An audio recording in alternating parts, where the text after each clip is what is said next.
Hello students, welcome to zoology classroom.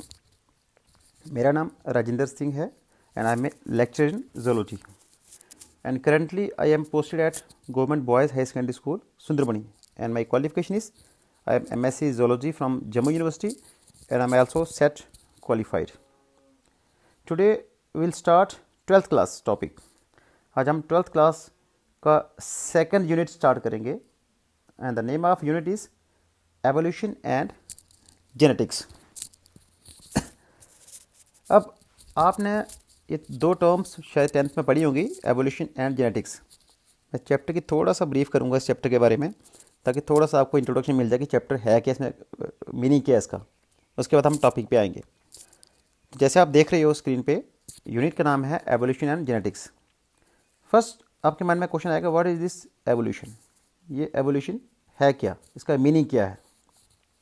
जैसे आप देख रहे हो, डार्विन ने सिंपल सी डेफिनेशन दी थी एवोल्यूशन की, डिसेंट विथ मॉडिफिकेशंस। ठीक है, डिसेंट विथ मॉडिफिकेशंस। इसका मतलब ये हुआ कि न्यू जनरेशन जो है वो प्री एग्जिस्टिंग जनरेशन से, यानी कि न्यू स्पीसीज जो है प्री एग्जिस्टिंग स्पीसीज से डिसेंड करती हैं और उनमें टाइम के साथ मॉडिफिकेशन चेंजेस आते जाते हैं।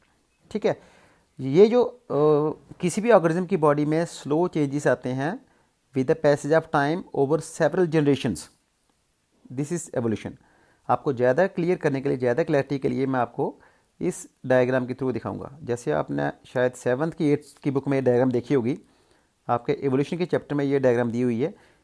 आपने ये भी सुना है कि ह्यूमन बींग्स, ये हम ह्यूमन बींग्स हैं, this is a modern man. आपने सुना होगा मॉडर्न मैन का इंटरेस्ट कौन था? एप्स, यानी कि हम एप से बने हैं। अब आप ये सोचोगे, एप्स तो ये देखो, एप्स कैसे दिख रहे हैं? ठीक है, हम इससे ऐसे कैसे बन गए, प्रेजेंट फॉर्म में, करंट फॉर्म में कैसे आ गए? दैट मीन्स हमारी बॉडी में स्लो चेंजेस आए हैं। पहले हम देखो, ये एप्स जो है फर्स्ट वाला, ये थोड़ा सा क्या बोलते हैं, सेमी इरेक्ट है, पूरी तरह से स्ट्रेट नहीं है, झुके चल रहा है। ये थोड़ा सा इरेक्ट, थोड़ा स्ट्रेट हो गया, फिर स्ट्रेट, अल्टीमेटली जाके हम फुली इरेक्ट हो गए हैं, फुली स्ट्रेट फॉर्म में आ गए हैं। यानी कि कितने चेंजेस आ गए हैं और हम एक न्यू स्पीसीज बन गए, हम एप से हम मॉडर्न मैन बन गए हैं। तो ये जो स्लो चेंजेस आते हैं एनिमल्स की बॉडी में with the passage of time over several generations, और ये जो चेंजेस हैं they are heritable, that means ये जो है पेरेंट्स से आगे ऑफस्प्रिंग में आते पास करते हैं। तो ये जो स्लो चेंजेस हैं which takes place with the passage of time, that is called evolution. ठीक है, तो मैं अभी ब्रीफ ही चैप्टर की इंट्रोडक्शन दे रहा हूँ, बाकी डिटेल में हम एवोल्यूशन और जेनेटिक्स आगे चैप्टर में टॉपिक्स पढ़ेंगे। अभी थोड़ा ब्रीफ इंट्रोडक्शन दे रहा हूँ। ये तो बताया मैंने, evolution that is slow changes which takes place over several generations with the passage of time, and these changes are heritable, that means they are transmitted from parents to offspring.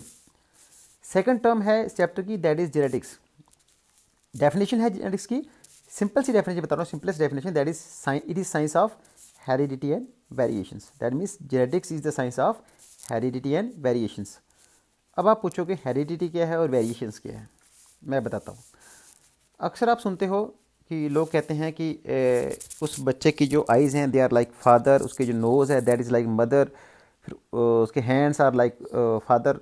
हम relate करते हैं कि किसी एक बच्चे के जो कुछ फीचर्स जो हैं उससे फादर में आए हैं, कुछ मदर से आए हैं।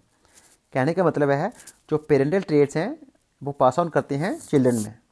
This transmission of characters from parents to offspring is called heredity. अब आपको समझ आ गया हेरिडिटी? हेरिडिटी होता है जब पेरेंट्स के ट्रेड जो है बच्चों में पास ऑन करते हैं। ट्रांसमिशन ऑफ कैरेक्टर्स या transmission of traits from parents to offspring is called heredity. Second word है वेरिएशंस। Variations means differences. अब एक ही पेरेंट के चाहे जितने भी इंडिविजुअल होंगे, जितने भी उनके चिल्ड्रन होंगे, जितनी भी उनकी ऑफस्प्रिंग होगी, कोई भी दो ऑफस्प्रिंग जो है वो एग्जैक्टली सिमिलर नहीं होगी एक्सेप्ट मोनोजाइगोटिक ट्विंस। यानी कि एक ही पेरेंट्स के अगर न्यूमरस चिल्ड्रन होंगे वो कभी भी सेम नहीं होंगे, वो हमेशा एक दूसरे से डिफरेंट होंगे। And also they are different from their parents. तो ये जो डिफरेंसेस होते हैं they are called variations. That means variations are the differences shown by the individual of same species from each other and also from their parents. अगर simple language में कौन, variations में differences, जो इंडिविजुअल्स में differences होते हैं इनको बोलते हैं variations, and they are very important for evolution. ये थी आपकी चैप्टर की इंट्रोडक्शन, एवोल्यूशन एंड जेनेटिक्स। अब हम आते हैं आज के टॉपिक पे। आज का हमारा टॉपिक है सेक्स डिटर्मिनेशन इन मैन। जैसे अब टॉपिक का मीनिंग क्या है, पढ़ना क्या है हमने। हमने ये पढ़ना है कि how the male child and female child is formed in human beings, how the girl child and boy child is formed in man, यानी कि मेल और फीमेल फॉर्मेशन ह्यूमन बींग्स में कैसे होती है। इस टॉपिक को लेके बड़े सारे मिथ हमारी सोसाइटी में प्रेवलेंट हैं। आज हम इसी का मैकेनिज्म पढ़ेंगे जिससे आपको थोड़ी क्लैरिटी हो जाएगी। ह्यूमन बींग्स, अब पहले है what is the definition of sex determination. ठीक है, होता क्या है sex determination? The mechanism which establishes the sex of an individual as it begins life. बोलता है ये वो मैकेनिज्म है जो किसी भी इंडिविजुअल का सेक्स एस्टेब्लिश करता है कि वो मेल बनेगा या फीमेल बनेगा। ठीक है, सेक्स डिटर्मिनेशन क्या है? ये वो मैकेनिज्म है जो किसी भी इंडिविजुअल का सेक्स एस्टेब्लिश करता है या सेक्स फिक्स करता है एज इट बिगिनस लाइफ, जैसे वो लाइफ की बिगिनिंग होती है। लाइफ की बिगिनिंग कब होती है?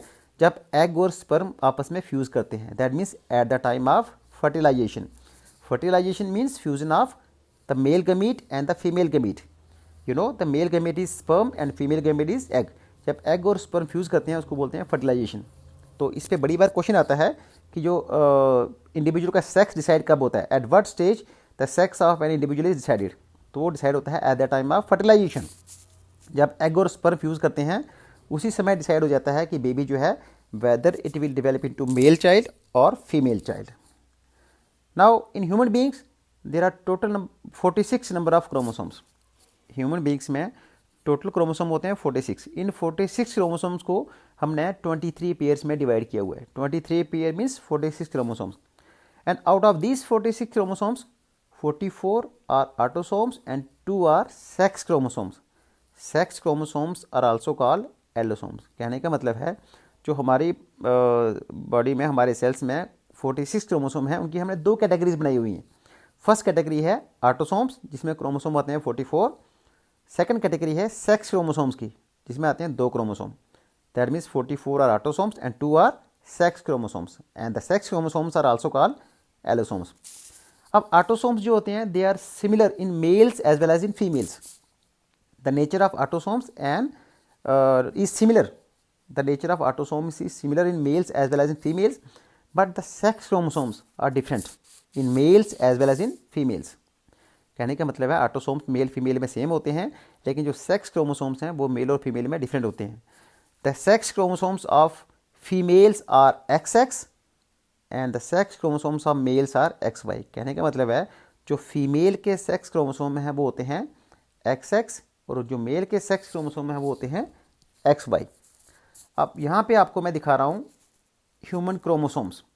ठीक है, अब आपको यहाँ पे स्क्रीन पे क्रोमोसोम्स दिखाई, एक्चुअली में क्रोमोसोम ऐसे दिखते हैं। ठीक है, तो ये जो मैं क्रोमोसोम दिखा रहा हूँ इसको बोलते हैं कैरियोटाइप, ह्यूमन कैरियोटाइप, जिसमें हम क्रोमोसोम्स की पिक्चर को डिपिक्ट करते हैं, दिखाते हैं। दिस इज ह्यूमन कैरियोटाइप, ये पूरा कैरियोटाइप है। अब आप देख रहे हो इन क्रोमोसोम्स को हमने, ये फर्स्ट पेयर है, इसमें 2 क्रोमोसोम है, second pair, third pair, fourth pair, और यहाँ पे देखिए 22nd पेयर।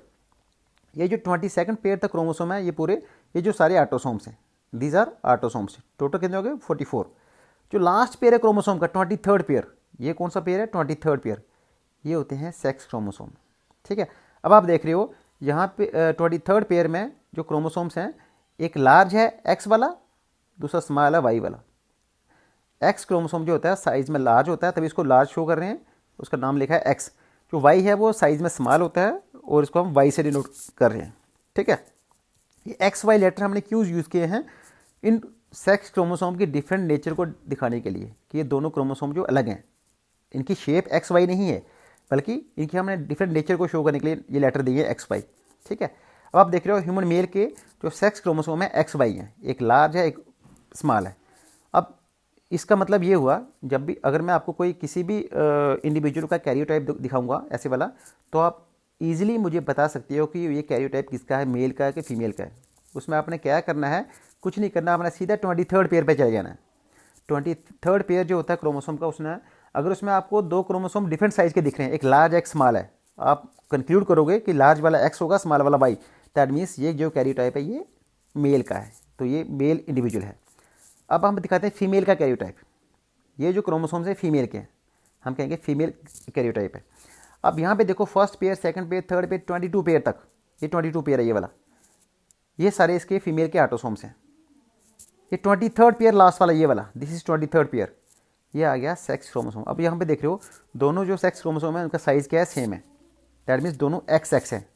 फीमेल के सेक्स क्रोमोसोम कौन से होते हैं, एक्स एक्स, मेल के थे एक्स वाई।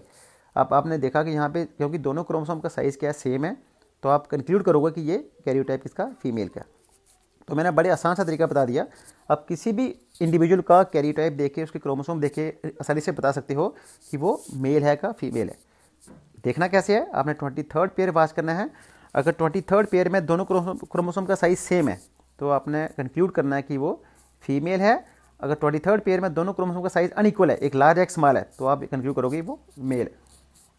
अब हम आते हैं mechanism of sex determination in human beings, कि ह्यूमन बींग्स में सेक्स कैसे डिटरमाइन होता है, मेल फीमेल फॉर्मेशन कैसे होती है। तो जो मैकेनिज्म ह्यूमन बींग्स में होता है सेक्स डिटर्मिनेशन को, उसको बोलते हैं X X X Y type of sex determination. That means in human beings XX XY type of sex determination is found. क्यों? क्योंकि XX जो होती है फीमेल होती है, XY क्या होता है, मेल होता है। ठीक है। अब ह्यूमन बींग्स में हमारे क्रोमोसोम होते कहाँ हैं, ह्यूमन हमारे सेल में होते हैं। सेल के अंदर भी कहाँ होते हैं, न्यूक्लियस में होते हैं। ठीक है। हमारी बॉडी में सेल के अंदर न्यूक्लियस, न्यूक्लियस के अंदर क्रोमोसोम्स, और क्रोमोसोम कितने हैं, 46। ये जो 46 क्रोमोसोम्स हैं इनको हमने 23 पेयर्स में बांटा हुआ है, जैसे मैंने पिछली स्लाइड में बताया आपको। ये जो 46 क्रोमोसोम्स हैं इनकी दो कैटेगरीज है, ऑटोसोम्स जो कि 44 हैं, और दो के हैं सेक्स क्रोमोसोम जिनको एलोसोम्स बोलते हैं, ये होते हैं 2। अब सेक्स क्रोमोसोम्स जो हैं they are different in males as well as in females. Autosome मैंने बताया, ऑटोसोम जो होते हैं they are similar in males as well as in females, but the sex chromosomes are different. The sex chromosomes of females are XX and the sex chromosomes of males are XY। ठीक है। अब क्योंकि जो sex chromosomes female के हैं वो same है, देखो 44 + XY, this is the genotype of female, यानी कि दोनों सेक्स क्रोमोसोम सेम है, इसीलिए फीमेल्स को बोलते हैं होमोमॉर्फिक। होमो मीन सेम, मार्फ होता है फॉर्म, दोनों क्रोमोसोम की फॉर्म सेम है, दोनों XX हैं, सेम है। That is why the females are said to be homomorphic, because they have two similar sex chromosome XX, but males have two different sex chromosomes. मेल्स में दो different sex chromosome होते हैं, one is X and other is Y। अब क्योंकि यहाँ पे दोनों सेक्स क्रोमोसोम डिफरेंट हैं, इसीलिए males are said to be heteromorphic. Males को क्या बोलते हैं, heteromorphic. Hetero means different, morph होता है फॉर्म, दो डिफरेंट क्रोमोसोम है सेक्स क्रोमोसोम, इसलिए मेल्स को बोलते हैं हिट्रोमॉर्फिक, और फीमेल्स में सेम है इसलिए बोलते हैं होमोमॉर्फिक। अब जब गैमीट फॉर्मेशन होती है, अब देखो ये मैंने दो पेरेंट्स ड्रा किए हैं, this is male, this is female, that mean this is father, this is mother. अब ये फादर का जीनोटाइप क्या है, 44 + XY, 44 ऑटोसोम है, XY दो सेक्स क्रोमोसोम है। फीमेल का जीनोटाइप क्या है, 44 ऑटोसोम्स प्लस 2 X क्रोमोसोम, जिनको बोलते हैं सेक्स क्रोमोसोम्स। अब आप देख रहे हो जब ये दो गैमीट बन रहे हैं, you know the male gametes are called sperms and the female gamete are called eggs. Female gamete का नाम होता है एग, मेल गैमीट का नाम होता है स्पर्म। अब आप देख रहे हो फीमेल जो है वो सेम एग बना रही है, फीमेल जो है वो same types of egg produce कर रही है, हर एग के पास X क्रोमोसोम है, इसीलिए फीमेल्स को बोलते हैं homogametic. Homo mean same, because the females produce same types of gametes, same types of eggs, every egg will have X chromosomes, so females are said to be homogamitic, but males produce two types of sperms। Male जो है दो तरह के sperm बनाता है, one sperm having X chromosome and another sperm having Y chromosome। The sperm having X chromosome is called gynosperm and the sperm having Y chromosome is called endosperm. अब क्योंकि mail जो है वो दो तरह के स्पर्म बना रहा है, एंडोस्पर्म, गाइनोस्पर्म और endosperm, so the males are said to be heterogametic. Hetero means different, different type की गैमीट बना रहा है मेल। एक gynosperm, gynosperm, what is gynosperm, gynosperm is the sperm having X chromosome and endosperm is the sperm having Y chromosome. ठीक है, clear हो गया। Females homogametic हैं, वो सेम तरह की गैमीट बना रही हैं, हर गैमीट के पास X क्रोमोसोम होगा। मेल जो है वो हिट्रोगैमेटिक है, क्योंकि मेल जो है वो दो तरह के गैमीट बनाता है, एक गाइनोस्पर्म एक एंडोस्पर्म। अब हम इसका एग्जैक्ट मैकेनिज्म देखते हैं। मैंने फिर से डायग्राम ड्रा किया, आप देख रहे हो यहाँ पे ये दो पेरेंट्स हैं, फादर मदर, फादर का जीनोटाइप X44 XY, मदर का 44 + XX। अब अगेन फादर के दो तरह के स्पर्म्स हैं, टू टाइप्स ऑफ स्पर्म्स हैं, गाइनोस्पर्म और एंडोस्पर्म, और फीमेल के सेम टाइप्स ऑफ एग्स हैं। अब हम क्या करेंगे, जो ये गैमीट्स हैं, ये जो स्पर्म्स हैं, एंडोस्पर्म गायनोस्पर्म, ये इधर लिखेंगे। ठीक है, ये गायनोस्पर्म हमने यहाँ से उठा के यहाँ लिख दिया, एंडोस्पर्म यहाँ से उठा के हमने यहाँ लिख दिया, यानी कि मेल गमीट इधर लिखेंगे, ये जो फीमेल गमीट है ये वाले, ये हम ऊपर लिखेंगे, ये वाले, ये रेड में, इसकी मैंने रेड टिक किया हुआ है। ठीक है, अब देखो 22 + x, 22 + x, ये क्या है, 2 एग हैं। नीचे देखो ये क्या है, 22 + x, ये गायनोस्पर्म है, 22 + y ये क्या है, एंडोस्पर्म है। यानी कि स्पर्म मैंने इस साइड पे डिपिक्ट किए हैं, शो किए हैं, एग मैंने ऊपर शो किए हैं, जिसको मैंने रेड से टिक किया है। स्पर्म्स को ब्लू से टिक किया है, ब्लू कलर से, और एग्स को रेड कलर से। अब आप देख रहे हो ये गायनोस्पर्म, जब ये गायनोस्पर्म ये वाला 22 + x इस एग से फ्यूज करेगा, 22 + x ये बन जाएगा 44 + x, तो ये गर्ल चाइल्ड बन जाएगा। ठीक है, अब अगेन जब ये गायनोस्पर्म इस वाले एग से फ्यूज करेगा तभी क्या बनेगा, 44 + x, दैट मीन्स ये भी गर्ल चाइल्ड है। कहने का मतलब है अगर गायनोस्पर्म किसी भी एग से फ्यूज करता है तो बेबी विल बी फीमेल या गर्ल चाइल्ड। अगर एंड्रोस्पर्म, ये वाला एंड्रोस्पर्म इस वाले एग से फ्यूज करेगा तो ये बन जाएगा 44 + xy, दैट मीन्स ये बॉय है, मेल चाइल्ड है। ये वाला एंड्रोस्पर्म अगर इस वाले एग से फ्यूज करेगा तो ये बन जाएगा 44 + xy, दैट मीन्स ये भी मेल चाइल्ड है। अब मैकेनिज्म क्या है, if gynosperm fuses with the egg the baby will be female, and if androsperm fuses with the egg the baby will be male. अगर मैं सिंपल लैंग्वेज में कहूँ, अगर वो स्पर्म जिसके पास एक्स क्रोमोसोम है, गायनोस्पर्म, अगर ये एक्स से फ्यूज करेगा तो फीमेल बनेगी, अगर स्पर्म वाई वाला स्पर्म एक्स वाले एक्स से करेगा तो मेल बनेगा। ठीक है, if a sperm having X chromosome fuses with the egg the baby will be female, and if a sperm having Y chromosome fuses with the egg the baby will be male. अब आप देख रहे हो यहाँ पे there are 2 girl child and there are 2 boy child, that means the chances दोनों के क्या है, इक्वल हैं, 2 boys 2 girls, the chances of male and female formation are equal, that is 50-50। अब मैं एक सिंप्लीफाइड वे में आपको फिर से एक समराइज कर रहा हूँ, हमने क्या पढ़ा इस टॉपिक में कि how the sex is determine in man, male female कैसे बनते हैं। अब देख रहे हो ये मदर बढ़ाई है मैंने, this is mother and this is father. अब फादर जो है, अब दिखा रहे हो ये 2 तरह के स्पर्म प्रोड्यूस कर रहा है, एक वाला स्पर्म इसको बोलते हैं Y sperm, this is X sperm, that means father जो है it produce 2 types of sperm, X sperm and Y sperm, and mother produces this X egg, that means both X are same, दोनों egg क्या है, same है, इसके पास भी x chromosome है, इसके पास भी एक्स क्रोमोसोम है, लेकिन फादर के पास एक स्पर्म एक्स वाला है जिसके पास एक्स क्रोमोसोम है, दूसरा वाई वाला जिसके पास वाई क्रोमोसोम है। Now what happens if this Y sperm, if sperm having Y chromosome जिसको हम बोलते हैं androsperm, fuses with this egg, अगर ये वाला एग जो है इस वाई वाले स्पर्म से फ्यूज करेगा तो एक्स वाई बन जाएगा, तो ये मेल बेबी बन जाएगा, this is male. But if this sperm having X chromosome, x वाला स्पर्म अगर फीमेल के एक्स से फ्यूज करेगा तो बन जाएगा एक्स वाई, तो एक्स सॉरी, अगर मेल का एक्स स्पर्म फ्यूज करता है फीमेल के एक्स से तो ये बन जाएगा एक्स एक्स क्या बनेगी, फीमेल, तो ये फीमेल बेबी बन जाएगा। दैट मीन्स अगर फादर का वाई स्पर्म मदर के एक्स से करेगा तो मेल बनेगा, एक्स वाई बन जाएगा, अगर फादर का एक्स स्पर्म जो है मेल के फीमेल के एक्स से करेगा तो ये एक्स बन जाएगा, फीमेल बेबी बन जाएगा। ठीक है, this is how the sex is determined in human beings. I hope कि आपको ये टॉपिक समझ आ गया होगा। अगर फिर भी आपको इस टॉपिक से रिलेटेड कोई क्वेरी है, कोई डाउट है, तो आप जैसे हमने अपना व्हाट्सएप ग्रुप बनाया है स्टूडेंट्स का, तो आप उस व्हाट्सएप ग्रुप में एक क्वेरी अपनी डाल सकते हो, मेरे से क्वेश्चन कर सकते हो। Thank you very much.